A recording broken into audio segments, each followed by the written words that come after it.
Republic বাংলার পণ্যদ্রব্য বৃদ্ধি নিয়ে নিউজ চ্যানেলে যেসব নিউজগুলো বার হচ্ছে বা যেসব আলোচনাগুলো হচ্ছে সেগুলো সত্যি বলতে আমার খুবই ভালো লাগছে।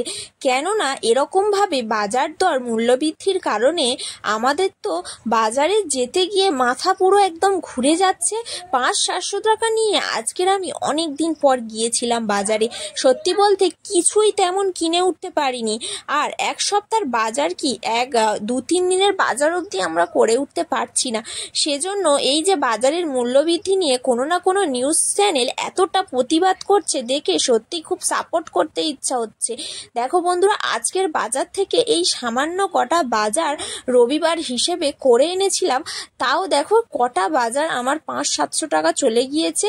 আর এখন একবেলা রান্না করে মনে হচ্ছে যে এটা হয়তো খুব বেশি হলে 2 থেকে 3 দিন চলবে। সামান্যই একটা বাঁধাকপি নিয়েছে 40 টাকা। ভাবা যায় তাহলে যারা আরও নিম্নবিত্ত, মানে যারা ভ্যান চালিয়ে একজন সংসারে কর্মরত আর 5-7 জনের সংসার চালাতে হয়, তাদের কি হয় বলো তো?